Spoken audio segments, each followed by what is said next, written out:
ان معنوں میں کہ جو قتال ہے اس کے نتیجے میں دشمن کو مارا جاتا ہے اور جہاد کے نتیجے میں دشمن کو زندہ کیا جاتا ہے، بس ان دونوں میں بہت نمایاں فرق ہے۔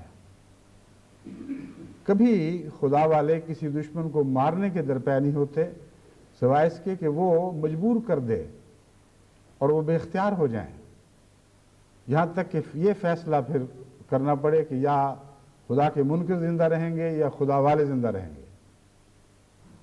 اسی مجبوری کے نتیجے میں جہاد قتال میں تبدیل ہوا کرتا ہے، ورنہ حقیقی جہاد جس کا قرآن کریم میں ذکر ہے وہ مردوں کو زندہ کرنے کا جہاد ہے، جس میں حضرت اقدس محمد مصطفیٰ صلی اللہ علیہ وآلہ وسلم ہمیشہ مصروف رہے، اور اللہ تعالیٰ نے مومنوں کو یہ بات سمجھائی، کھول کر سمجھائی کہ جب یہ رسول تمہیں اپنی طرف بلائے تاکہ تمہیں زندہ کرے تو تم لبیک کہا کرو، اس کی دعوت کو قبول کیا کرو۔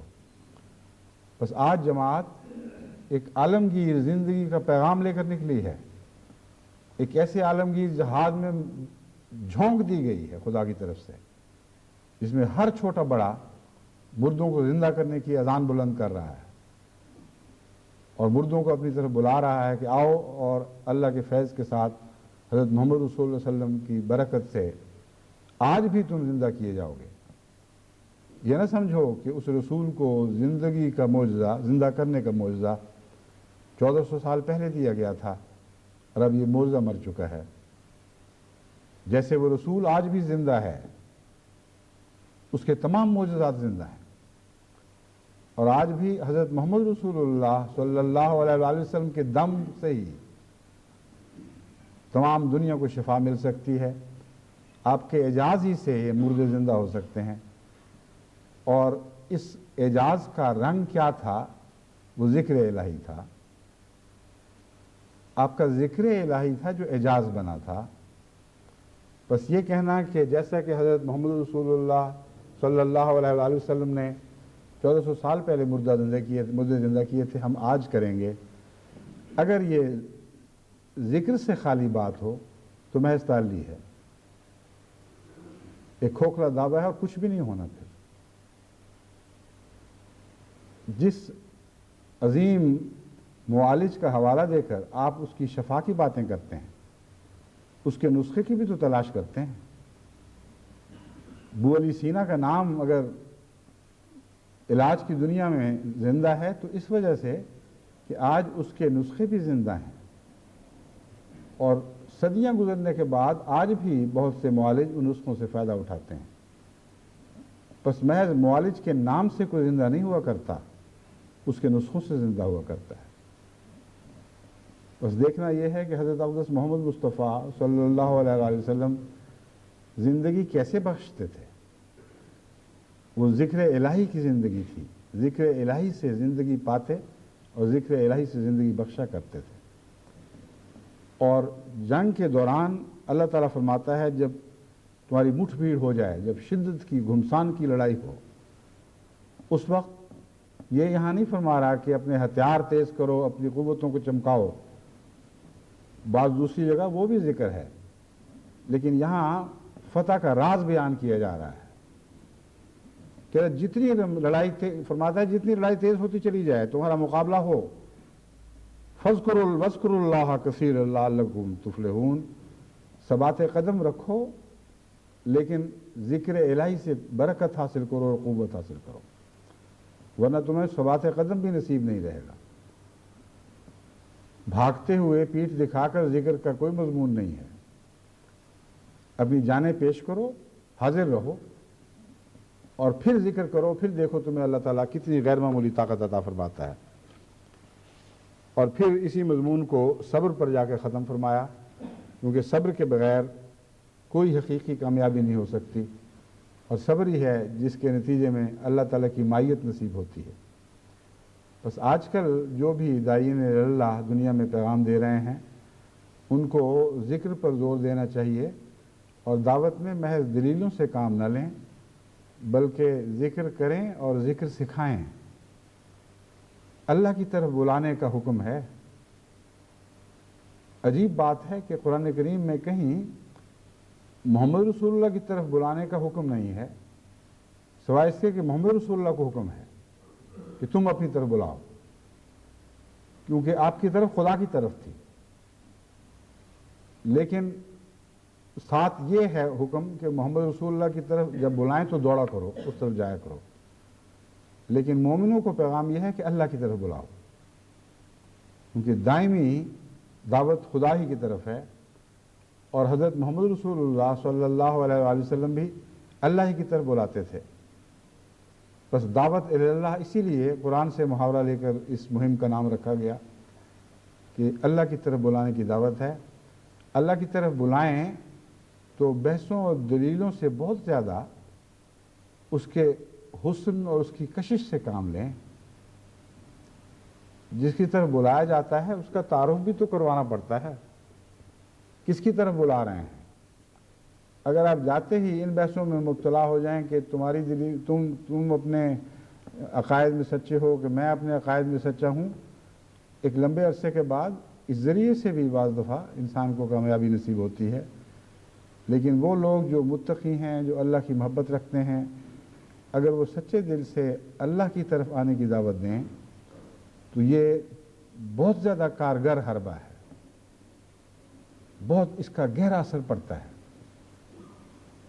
میں نے بارہا ہندوؤں پر یہ نسخہ آزمایا ہے، وہ بعض دفعہ ملنے آتے ہیں، بعض دفعہ خطوں کے ذریعے دعا کی ترلیت لکھتے ہیں، تو میں ان کو صرف توحید کا پیغام دیتا ہوں۔